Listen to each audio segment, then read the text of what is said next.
Adam, it is seeming like the theme of this Trump presidency is promises made, promises immediately given up on. Now, the obvious ones, of course, stand out. Donald Trump said he would be lowering costs, and he hasn't done that. In fact, he's done the opposite. He has raised the cost of prescription drugs. Donald Trump said he would have the war in Ukraine ended before he was even inaugurated, and we have no word on that just yet. But there's one promise that Donald Trump made that is causing him some problems, not only because he isn't keeping it, but because he reminded us that he isn't keeping it by signing an executive order that we are going to get into. But before we do, if I could quickly ask you to leave a like on this video, and if you haven't already and you enjoy this channel, to hit that subscribe button. It goes a long way and it really means the world to me. Now, Adam, just recently, Donald Trump declassified the JFK, RFK, and MLK Jr. files, but there was one file that Donald Trump promised to declassify that he didn't. And before we get into that, I want to check out the video of Donald Trump declassifying those files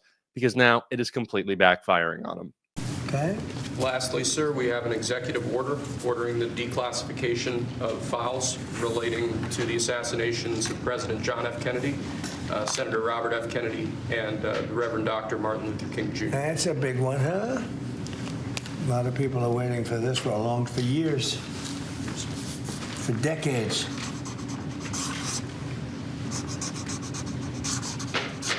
And everything will be revealed. So, Adam, there's Donald Trump declassifying those files. But like I said in the beginning, there was one file noticeably missing, the Epstein files. Do you remember earlier last year, Donald Trump did an interview with Fox in which he was asked about all the declassifications that people have been calling for? And of course, the last one he was asked about was Jeffrey Epstein. And do you remember roughly what he said? He said that could hurt a lot of people or something like that. It was like he oddly slithered his way out of that. What did he say exactly? He was a little concerned. He was a little sheepish. How about we just check out the video to get it perfectly? Yeah. Would you declassify the Epstein files? Yeah, I would. All right. I guess I would. I think that less so because, you don't know. You don't want to affect people's lives if it's phony stuff in there because there's a lot of phony stuff with that whole world. But I think I would, or at least... Do you think that would restore trust? Help restore trust? Yeah, I don't know about Epstein so much as I do the others. Certainly about the way he died. It would be interesting to find out what happened there, because that was a weird situation, and the cameras didn't happen to be working, et cetera, et cetera. But yeah, I'd go a long way toward that one. The other stuff I would. So Trump said that he wasn't sure about the Epstein files because there's a lot of phony stuff in there, and it could hurt some people. What type of phony stuff do you think Donald Trump was referring to? His own name.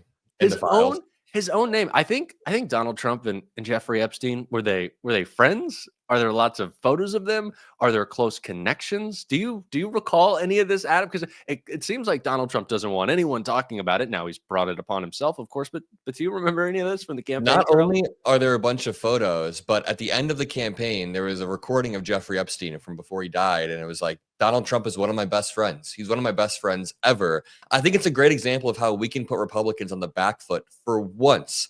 It's the same thing with this Elon Musk thing. Let's start there. So they always would talk about George Soros. And now they have their own version times a million, which is Elon Musk, who is actively walking around with the president of the United States, who follows him around like a puppy from place to place to place. George Soros was never seen courtside at a UFC match with Joe Biden, but Elon Musk and Donald Trump are best friends. So we can put Republicans on their back foot by showing Donald Trump is surrounding himself with all these billionaires. It's a narrative that works in our favor. And to bring that over to Epstein, it's another perfect example to put Republicans on their back foot and explain, why is your dear leader, President of the United States, always best friends with Epstein? Why did Epstein say that they were best friends before Epstein passed away? Why are there so many photos of them together? And why didn't Trump declassify the files? That is a good question. And there are so many tweets or videos. I think back to the famous Don Jr. video when he's talking at Turning Point USA or CPAC or something like that. And he's like, we're all here on an FBI list, which I don't know why that's something to brag about. I guess all those people were on an FBI list for storming the Capitol, which made it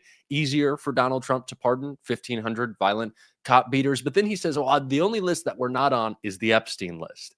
And it's like, your dad was friends with Jeffrey Epstein, best friends of what did he say, 10 years? Said that Epstein likes them young. And yeah, I think we should absolutely be using this because there are so many examples. Like I said, the tweets, the videos, Marjorie Taylor Greene is constantly talking about this. Joe Rogan is talking about this. The guy who claims to be always asking questions doesn't really seem to be asking questions about this. So how do we kind of push that right-wing media ecosystem to be forced to talk about this issue, in your opinion, Adam?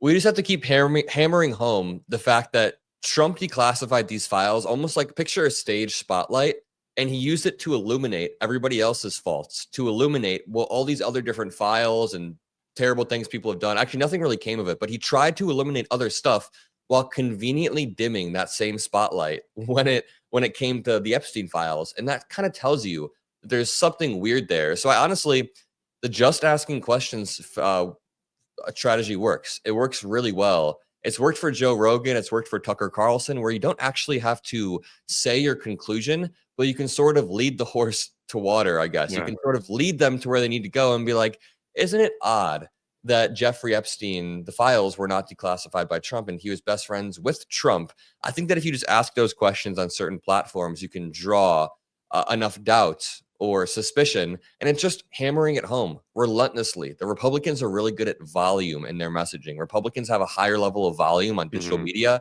than Democrats have, and they're beating us. So when something happens, let's say in 2023, when prices go up, they have the volume on the right to push out that message that Biden is the one raising prices because he hates you, blah, blah, blah.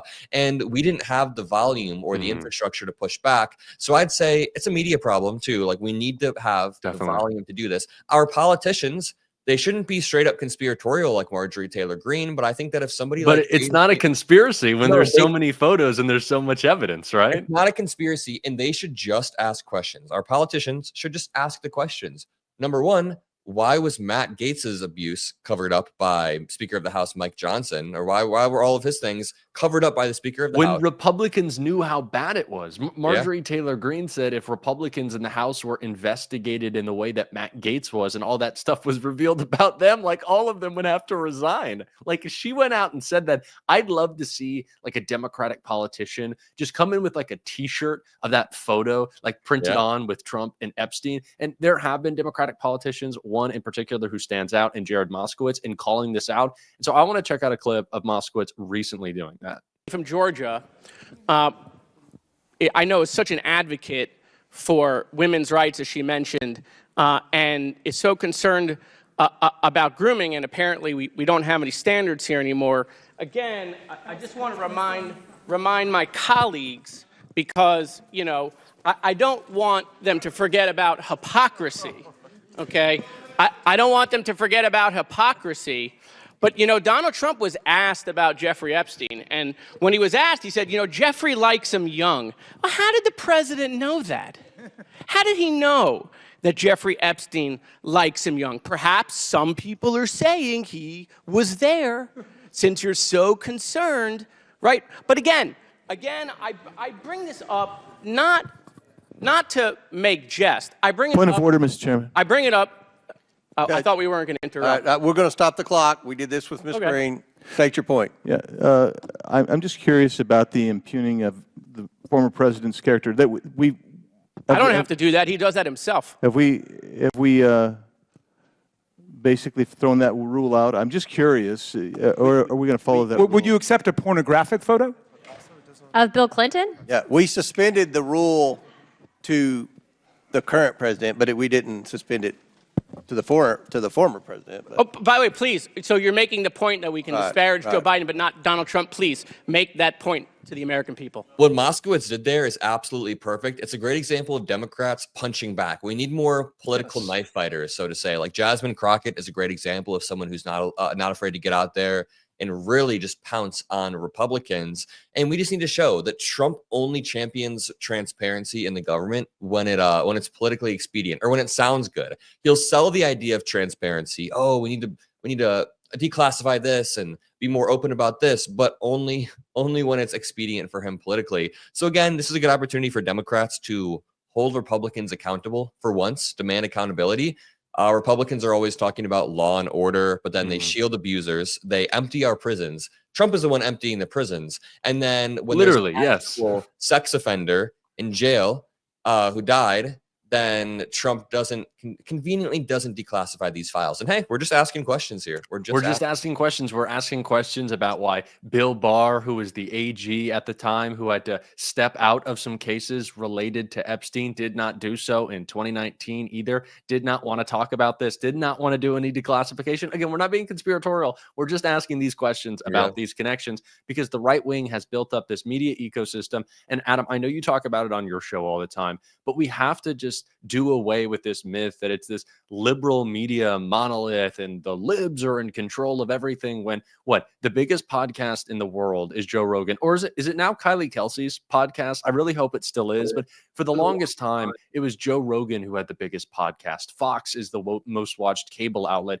You have the Daily Wire and all these right-wing outlets having a lot of success on YouTube. Of course, we are combating that, but we have to continue to not only push back against this narrative, but continue to, as we have been doing, build up this left-wing media ecosystem so we can talk about things like you just did with the way that Donald Trump only cares about transparency in the government when it's helping him. Elon only cares about, cutting the fat in government when it's taking away funding from competitors of other space programs or other electric vehicle companies. It's like that is what they're using government to do. They are abusing government with their power. They are not doing anything that they have promised. The only promises that they're actually keeping, as we started this video with, are those that benefit them. It's completely clear, and we got to call it out. Yeah, it's really our chance to step up and meet the moment. That's how I've been thinking of it lately. Like, there is a vacuum within the Democratic Party of leadership. Whether we like it or not, right now, the Democrats are looking towards new leaders, not only within the party. People like Gavin Newsom, people like AOC have really stepped up, but in the media space as well. And it's not always just going to be Wolf Blitzer. As much as I really like Wolf Blitzer, there's going to need to be a new generation of media. And not only is it us shaping the future of the Democratic Party, but it's everybody watching, to be honest. Everybody that watches and clicks on these videos, they're actively helping shape the future of the party and where we can go. I couldn't agree, Adam. I couldn't agree more, Adam. And I am so glad that we're doing this together. Fun little collab. Hopefully, we're going to be doing more of these soon. This has been a fun time. Hopefully, it's a little bit more fun when we have better things to talk about than the Trump presidency and all its failures. But I appreciate you coming on, Adam. And look forward to talking to you again soon, man. Let's do it again soon. Thank you so much. And subscribe to Adam's channel. I will have it linked in the description of this video. I'm sure if you're watching this, you have seen Adam before, but if you haven't, make sure you go subscribe to his channel. Hell yeah. And until next time, I'll see you soon.